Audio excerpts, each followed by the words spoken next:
Τα απόβλητα της υδρόλυσης θα φύγουν εκτός Μεσογείου. Μας έχουν διαβεβαιώσει για την ασφάλεια της διαδικασίας. Ήταν η απάντηση του Υφυπουργού Εξωτερικών Άκη Γεροντόπουλου από βήματος Βουλής στην επίκαιρη ερώτηση του βουλευτή Ηρακλείου των Ανεξάρτητων Ελλήνων, Νότι Μαριά, για την καταστροφή του χημικού οπλοστασίου της Συρίας.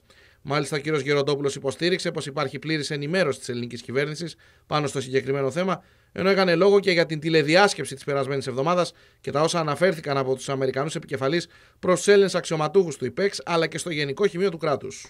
Το σχέδιο καταστροφής των χημικών όπλων και ειδικώς η εξουδετερώση των χημικών ουσιών επί του αμερικανικού πλοίου σε καμιά περίπτωση δεν προβλέπουν απόρριψη υλικών. Έχει σημασία αυτό εδώ. Απόβλητα ή άλλα παραπροϊόντα στη θάλασσα. Αυτό το έχουν επανειλημμένως επιβεβαιώσει οι εμπειρογνώμονες του Οργανισμού Απαγόρευσης Χημικών Όπλων, αλλά και οι Αμερικανικές αρχές. Θέλω να σας πω ότι στα πλαίσια των συζητήσεων μέσα στον οργανισμό, η Ελλάδα που μετέχει και γίνονται συνεχώς συζητήσεις, έχει συνεχής ενημέρωση υπάρξει και αν θέλετε και γίνονται ερωτήσεις και μας τις επικαιροποιούν οι εμπειρογνώμονες και έχουμε και απαντήσεις συνεχώς.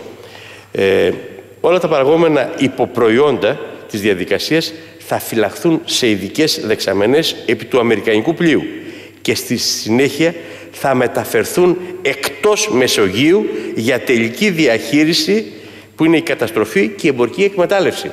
Επομένως, να το ξεκαθαρίσουμε ότι η τελική διαχείριση θα γίνει εκτός Μεσογείου. Στο σχεδιασμό έχει ληφθεί μέριμνα ώστε να υπάρχουν πολλαπλές δικλείδες ασφαλείας ακόμη και σε περίπτωση άσχημων καιρικών συνθηκών. Κύριε Πρόεδρε, για πολύ λίγο, γιατί είναι το θέμα σοβαρό. Άλλωστε, ο Αμερικανός βοηθός Υπουργός Εξωτερικών, ο κ.